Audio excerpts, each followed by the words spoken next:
Hello, everybody. Welcome to a special edition episode of Who the Hell Asked. I'm your host, Slade, and here with me we have the one, the only Byron. Hello, Slade, and what are we discussing today? Well, as you guys could probably tell from the video title, we are going to be doing an impromptu review of Super Mario Bros. Wonder. Now that we're 2 weeks out from the game's release, we've both had a chance to play through the game fully Yep. and get out of the honeymoon phase, so to speak. Yeah, so We figured we'd give our objective opinions of the game itself. So we'll go ahead and start with you, Byron, because you're coming fresh off the experience. What did you think of Super Mario Bros. Wonder? it is probably one of the best 2D Marios ever. Definitely the best one we have had in a very long time, in my opinion. Well, I could definitely concur best in a very long time, for sure. Mhm. I agree with the consensus that it is the best 2D Mario game since Super Mario World. Mhm. I don't consider Super Mario World 2 Yoshi's Island as part of the main 2D Mario franchise. I consider that a Yoshi game. Yeah. But I do think Super Mario Wonder is, in fact, a very wonderful 2D platformer. Very, very wonderful. I see what you did there. I see what you did. But let's go ahead and go into some specifics because obviously you and I we're not giving it a score out of 10 Mhm. or so many stars out of 5 or whatever. We're just talking about how much we enjoyed it. Yeah. What were some of your favorite aspects of the game? The animations. Everything is so animated. It's just there's so much life to even some of the enemies. There's so much life to them. It's awesome. It's so good. So I love that too. I love how like the enemies all actually look at you Yeah. when you're running around. Yeah, And then they react when you're about to like jump on them and things like that. Yeah. They're very expressive. yeah, that's demonstrated very early with the first level, as we've seen probably a lot of times in like the directs and stuff. Like the Goombas are like, oh, like you wake them up, like oh, what the hell? Who woke me up? And then when they get hit, they're like, ah! Even the characters like Mario, Luigi, Peach, Daisy, the Toads, Yoshi, so expressive. Oh, so good. Absolutely. I think that's definitely something that the 2D Mario games have been sorely lacking Yes. ever since they moved on to like the new Super Mario Bros. Series from like the DS and the Wii onwards. Yeah, and I believe they were inspired. Was the Wonder Dev team inspired by the Mario movie for like animation quality and just having more expressive animations? Which, Yeah, absolutely. hey, that was a good choice. That was a good choice to take some inspiration from that. Turned out really good decision. Really good choice. Yeah, you could definitely tell that this game, compared to the last few 2D platformers from Mario, Mhm. was very inspired. Not just by like the Mario movie, but just in general. You could definitely tell that, like, from the expressiveness of all the playable characters as well as the enemies, as well as the level design itself. You could definitely tell that they weren't exactly resting on their laurels or you know using the same principles to make all the other ones. Yeah. Like, this is the established formula or whatever. We have to have exactly this kind of world, this kind of world. The Yeah. platforms have to be like this. Yeah, that's another thing I like about Wonder is that the world themes are not just World 1 grass, World 2 desert, World 3 water, World 4 poison, etc., etc., etc., like we've seen for the past multiple games. There's different world themes, and it's great. Yeah, there's still a theme to an extent, Yeah. but like it's nowhere near as like Boring. bad as it has been, which is definitely a treat to behold. Yeah. Honestly, it's just an sore sight for eyes. Honestly, it's amazing. Yeah, so So what now what was your Go ahead. favorite world in the game? What was my your favorite world. Yeah. So that's a tough one because I have a lot of enjoyment for World 4 Mhm. in particular because I love that. I feel like that world kind of went more into the puzzle side of Mario games, where it's kind of like the Force Evolution from Super Mario World, whatnot. Yeah. Especially with the final level in that world. Yeah. Not the one where you rescue all the. They're not toads. I forget what the flower citizens are called. The Poplins. The Poplins. Yeah. But the one before that. Yeah. Yeah. Yeah, I just thought that world was pretty neat for the most part. But I think if we're talking about which world was like the best one, to me it's no contest. It's definitely World 5? Well, World 5 was the one I was thinking of. Yeah. World 4, the one with the desert. Yeah, World 4. Yeah, that's my favorite too. It has a couple of my favorite levels in the game. Color Switch Dungeon. That was a really great level. The Ninja Jump Party level. As a rhythm game dude, I loved that level. That was so good. Oh. But yeah, like, I will say this. Not that the early game had bad levels, no. But it feels like the best levels are in the later parts of the game. Yeah, absolutely. And I feel like that's somewhat true for most Mario titles, but even then, I still feel like early on, this game kind of lacked a little bit of, what's the word I'm looking for? Pizzazz? Yeah. Something that's less subjective. I know the Piranha Plant Parade was like super crazy. That was hilarious because I didn't see anybody play the game when it came out because I played it on release day. I streamed it over my Twitch channel, and I busted out laughing at the piranha plants singing. Yeah, and I actually thought it was like super cool at the same time too. Yeah. So like, but outside of that, it did feel like for the first like 2 worlds, the levels were admittedly very basic. That's not to criticize the game for it, because I think you have to understand they have to design these games as if it's going to be, any toddler's or young child's like first platformer, right? Which what a first game for some what a first Mario platformer for somebody, by the way. Yeah, and I think with the special world and like some of the later levels, they did a really good job, implementing some like real difficulty curve into the game. I actually want to give a shout out to all of the like normal world, special world levels, because those were honestly some of my favorite levels in the whole game. Honestly, those were great levels, especially the beat block one, the Fluff Puff Peak special. I want a whole Mario game with that, with not a whole main big Mario game, but like a mini game with like a couple dozen of those levels. I'd be happy with that. Yeah, maybe a whole world dedicated to it. Yeah, that would be great. That would be great. But I do have one complaint about a couple of the worlds. They were too short. They were way... Yeah.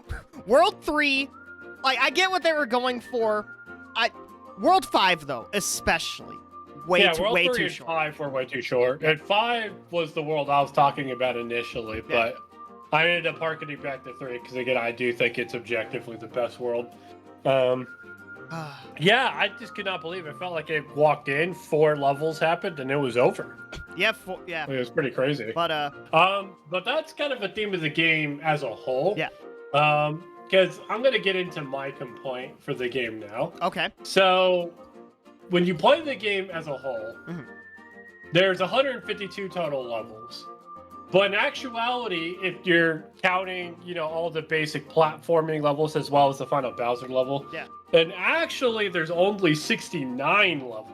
Nice. Because nice. the other, that is nice. The other of the 152 levels, there's 10 special world levels, so I guess that brings up to 79. Yeah. There's 20 badge challenges, which I'm cool with. I don't really consider those to be full levels. Yeah. I know some of them were really good. Yeah. 3 Wiggler races, which I enjoyed. Yeah, the Wiggler races were cool. Yeah, 6 KO arenas, which I didn't like. Probably the worst part of the game, honestly. Debatable, because there's another set of levels you're probably going to mention. The 4 search party levels, which that's the other part where I'd say that they're probably the worst levels. So I fucking hated the search parties. Literally all of them. 19 break time levels.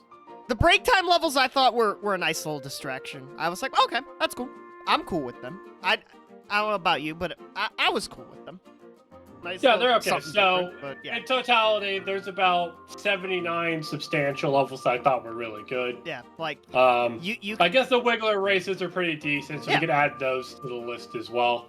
So about 82 out of the 152 levels were really, really, really good in my opinion, but the rest were just kind of like you could take the search party levels and you could take the KO arenas, dump them in the trash, and use those resources to make more World 5 levels. Come on, Yes. on. Absolutely. Come on. But yeah, that's probably the biggest complaint that I have besides, if you're a familiar to my stream, you know this complaint very well from me. The fact that this game still has a live system. Biggest complaint. You don't need it anymore. It's not needed. Yeah. There's been many great platformers over the years that have proved you don't need it. So that's just going to be my continuous complaint and my hill that I will eternally die on. Yeah, absolutely. And another thing that obviously this is the number one complaint I feel like everyone talks about. There's only Bowser Jr. for boss fights that don't involve the final boss or the conveyor belt ones, which so are also dumb. I want to talk about the conveyor belts before I get into Bowser Jr. So when I first saw the conveyor belt boss, which I think the first one was in World 2, Fluff Puff Peaks. You did the battleship. I'm like, okay, ship level, cool. I like Mario 3. Mario 3's pretty good. I like the ship. Well, I liked most of the ship levels. There's one in World 8. You probably know the one, Slade. That one could fuck right off. I'll use a P-Wing on that shit all day, every day for that one. But I initially thought with the conveyor belt boss that you were gonna throw enemies into the mouth of the machine, and if you throw like 3, 4, 5 of them, the machine breaks, and then you can hit the button, or it just ends the boss fight. And I'm like, okay, that would have kind of been cool. And obviously, there probably would have been more ship levels, more obstacles, make it harder, blah, blah, blah. No, you just hit the button a la Mario 1.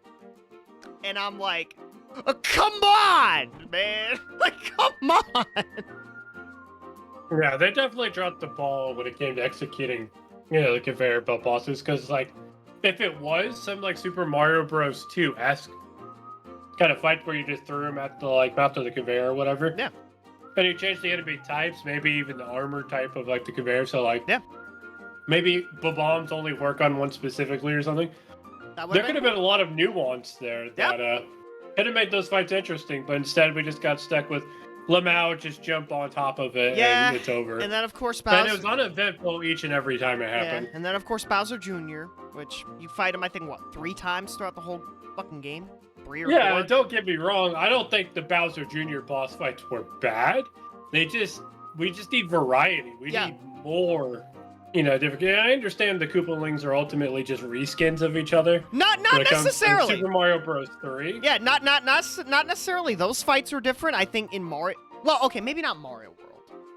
Yeah, in Mario World they're somewhat different. If I would argue that there's like 2 or 3 for each type of boss fight, but like they're still different enough to where it's not the same experience each time. Yeah, but like this might be a hot take. I would have taken how New Super Mario Bros. DS did their boss fights, where it was like either like the biggest enemy of like a certain like enemy type, or like some super big like king of the enemies type battles. I would have preferred that over the 4 Bowser Jr.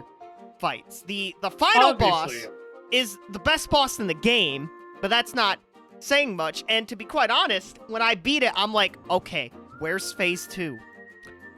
Phase 2 never came, Slade. That's right. There was no Phase 2. Which I'm surprised. I did really enjoy the final boss fight, though.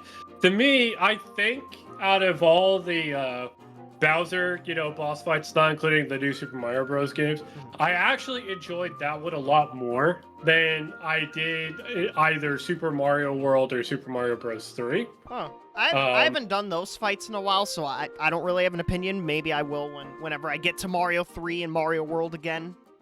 But... To summarize them quickly, if you don't remember what they were.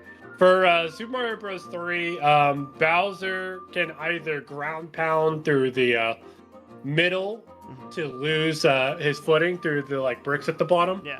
You just stand in one place and ground pounds. Or if you have a fire flower, you just pelt it with fire flower. Yeah. It's like the original. Yeah. And then Super Mario World, he throws Mecha Koopas out of his clown car, and you have to throw them up, and they hit him in the head. Oh, that sounds kind of cool. Yeah, it's actually pretty fun. Yeah. But I think this one with like the rhythm hopping and the I liked that. I thought it was dope. I liked that one. I liked that. Yeah, I really did enjoy this boss fight. I thought it was actually pretty incredible. Would have loved to have seen a second phase, but that's not as standard for the 2D platformers. But to boss fights as a whole, maybe it's because, and I'm going to reference the Yoshi series a bit more. But I love how individually unique all the Yoshi's Island bosses were. Yeah. The different ways you could use like the egg mechanics or ground pound stuff like that to like defeat all the Yoshi's Island bosses. Yeah. I hoped for something similar for Wonder. Obviously, that didn't happen. Yeah. But overall, that's not to say that it ruins the game or anything like that. No, but it's just like, come on. Like, you have some incredible levels, but the bosses are just like, oh. Yeah, it's pretty Like- disappointing, like- all things considering. But now I want to bring up the best part of the entire game, and obviously the best feature and mechanic, the Wonder Flower gimmick. Yeah, that's great. That is a really let's talk about it, because I think the Wonder Flower essentially does two things for each level. Yeah. Number one, it basically transforms the level into being another level entirely. Yes. So for every one of those levels, you essentially get two levels. Yeah. Yeah. I already think that's pretty fantastic for the most part. And the gimmicks themselves were always unique and different to the extent that like they reused a few of them. Don't get me there were wrong. definitely a few repeats, but for most of the repeats, they made changes to them. Yeah, long story short, they never outstayed their welcome, which was my number one concern coming into the game, were these gimmicks going to stick around to the point to where I'm sick of them by the time, I wrap around towards this part of the game or whatever, and that just never happened. Yeah. What was So, your favorite? If you had to pick one, what was your favorite? Wonder That's a pretty Flower tough effect. one. If I had to pick, it's probably the second Piranha Parade. Okay. I loved both of them. I thought the Singing Piranha things was actually pretty unique. Yeah. For some reason, the Ghost House one didn't really resonate with me Really? quite well. I liked that one. The King Boo going, oh, like. But there's just too many good ones to really pick one. Yeah. Well, I've got one that I remember saying on my streams was one of my favorites. It was the one where I think they used this in 2 levels. You can like walk on like parts of the level, like that where it's like kind of like a top-down like walking segment. I loved that one. I love that one.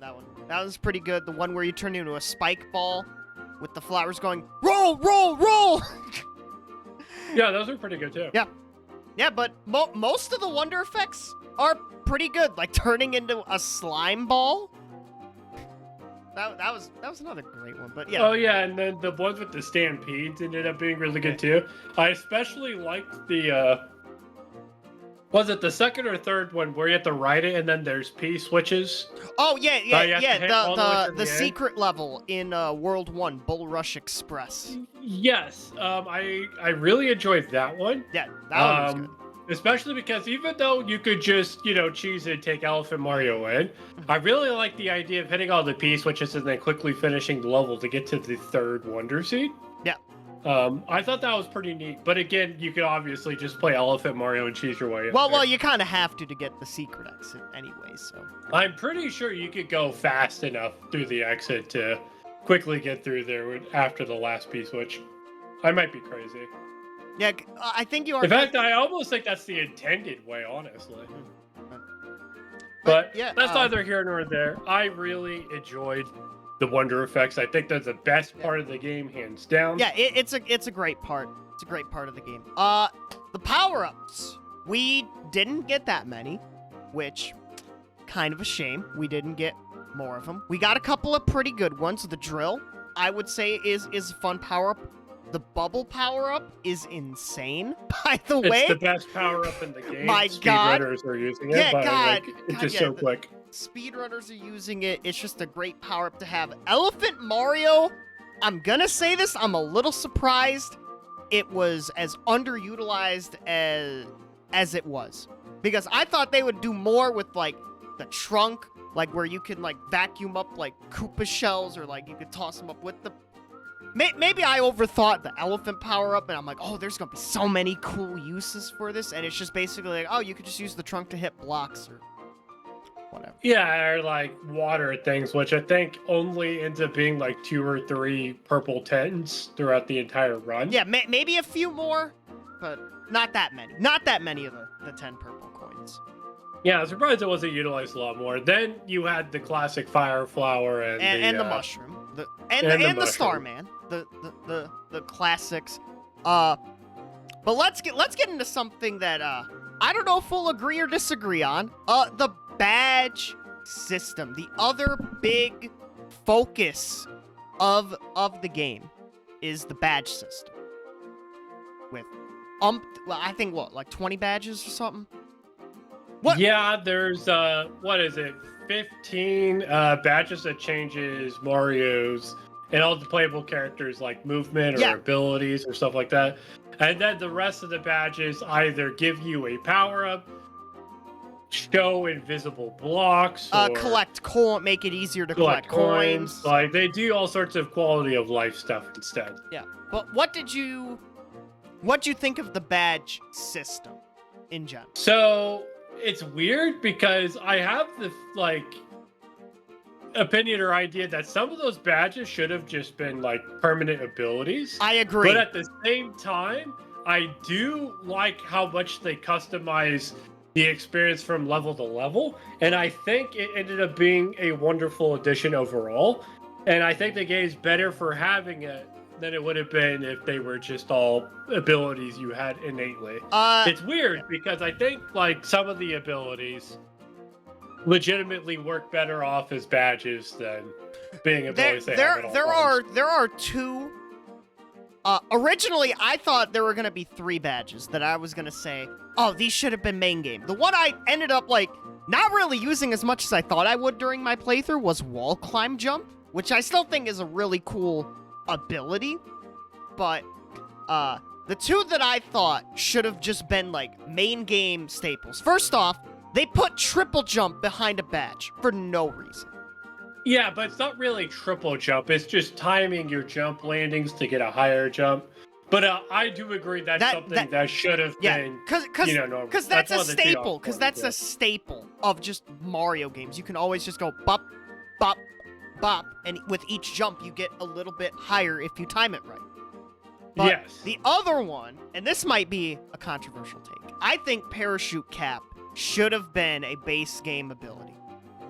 So I don't necessarily agree there, unless the parachute cap would have been locked to a different button. Yes. The only reason I say that is because I feel like the traditional whirl in midair that they've done in all the new Super Mario Bros. Games, I think that should because that wasn't locked to a badge. That was something that was available whenever you weren't using the grapple or the cap. Which I'm kind of I'm half surprised they didn't make that a badge, but also like I wasn't a believer in the spin jump until like late game, and then I became a believer in it. Yeah, the additional spin jump in the late game is just so good that like I tell everybody. You know, a lot of people like to use the air cap because, like, it's one of the easiest badges to use. It's the first one you get. It's busted, Slade, because it's nowhere near as busted as the spin jump badge that gives you extra height. Well, like that you badge can is get versatile. You can keep getting wall jump height with parachute cap. But you can also do that with the additional spin jump badge as well, and then so much more. Because the one thing the cap can't give you is additional height when you need it. So like I think that's the best badge overall. But that's the best badge. What was your favorite badge to use? My for the few times I did use it, the wall climb jump I thought was pretty cool.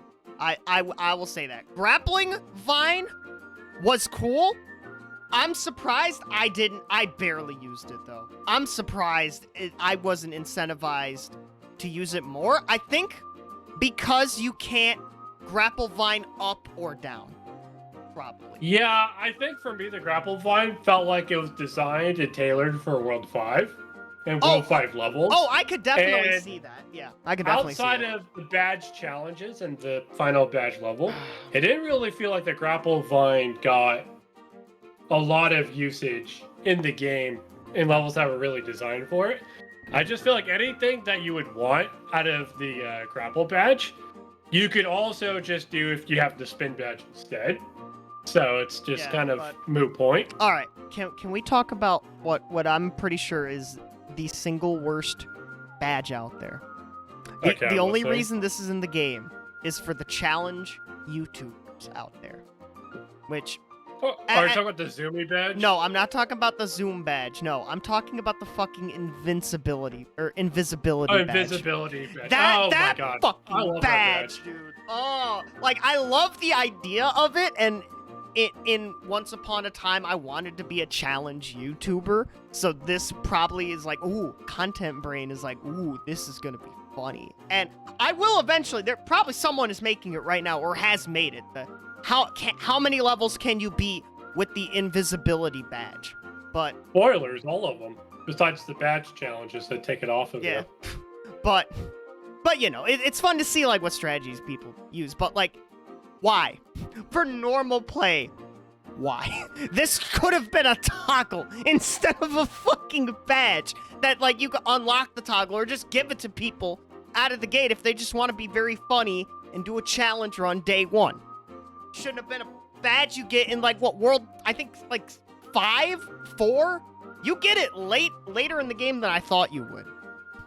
Well, I think the idea is not only are you making your character invisible, but you're also essentially making it to where they don't have a badge as well. So it's a true like maximum skill experience. Mm-hmm. But I mean, I still thought it was a really dope badge. I still think it's like really cool. It's funny. I will say that. I didn't really get to say what my favorite badge was. It's definitely the Zoom badge. I love that. The Zoom. Especially, are you talking about the one where you're like, oh, you like Looney Tunes run off for a little bit and then jump? Yeah. Jet run. Yeah, the jet run badge. Yeah, that's a cool one. That's a cool one. Is because it actually adds a lot of challenge to the game because you can't just sit still in place. You have to actually like really precise platform. Okay. You just reminded me of another badge. Sorry to cut you off real quick. Spring badge. Spring feet can fuck off. that one is bad. That one was bad. It's just weird because like the spring feet badge with like the added jump height when that's supposed to be like a really cool thing, but you literally get the same height out of the double jump badge or the time jumps badge. Yeah. Now you would have gotten out of the spring hop anyway without the inconvenience of not being able to stay on the like ground. Even with jet run at least, like you get probably something more tangible out of it because you could walk off ledges like you're the goddamn Wile E. Coyote. Yeah, absolutely. But like I said, going on the whole badge premise as a whole, I think it's a fantastic and wonderful addition to the game. It allows each player to customize their own experience individually. And I think Wonder's 100% a better video game for having it than not having it. I will agree with that, even if I'm not personally the biggest fan of the badge system. I do think, though, it is really cool. I just, I don't know. I don't think it makes it to the next 2D Mario, but it was cool to have it here while we have it, in my opinion. But yeah, what was? Do you have any other like, great things or bad things to say about Wonder, Slade? I think we just about covered everything I wanted to go over. Like I said, absolutely wonderful game. I would wholeheartely recommend to anybody who loves 2D platformers in general, or just new to the genre, even. Yeah, I would recommend it. Now, I didn't really get to experience this, so this is the last thing. What are your thoughts on the Dark Souls being in a Discord call style multiplayer that Wonder has? experienced this a little bit after I did my own playthrough of the game. Yeah. I think it's a neat little experience for people who aren't as great at 2D platforms or like much younger, like if you have like siblings and whatnot. Yeah. So I like the idea that you could assist people with levels, finding collectibles, and leaving standees as spawn points for them, or even helping them yourself. I think it's great because, like, let's say you have a younger sibling, or if you're a parent, you have a child and you want to enjoy this game with them, then you can absolutely do that. And the best part is, you could also just choose not to play online, and it's entirely your prerogative whether you want to use it or not. Yeah. So it's like, to me, it's one of the best ways to handle online multiplayer. I feel like compared to the previous multiplayer Mario games, where they kind of just have the same couch co-op experience but online, but clearly it's worse because of like lag and like stuff like that. I feel like this is a better way of handling it, because ultimately people who want that couch co-op experience aren't going to get any, get an experience anywhere better than being in person anyway. Yeah, but I will say this: most people probably aren't able to be able to meet up with people in person for a variety of reasons. Yeah, but like then you look on the other hand at other games attempting the multiplayer. Oh God, Sonic experience. Superstar. That's exactly what I was about to bring up, and you see what a disaster that ended up being. I think this is the best solution that like any developer could come to. I think it's a wonderful addition. I think it's the best thing they could have done. It sucks that the characters' ability to collide with each other isn't a toggle. Yeah, that should have been a toggle. That should have been a toggle, like probably a lobby toggle. Like if you're playing with friends, let them have the option. So. Yeah, but I do think that I would rather have it off than on if I had to choose one or the other. So. But hey, give people the option.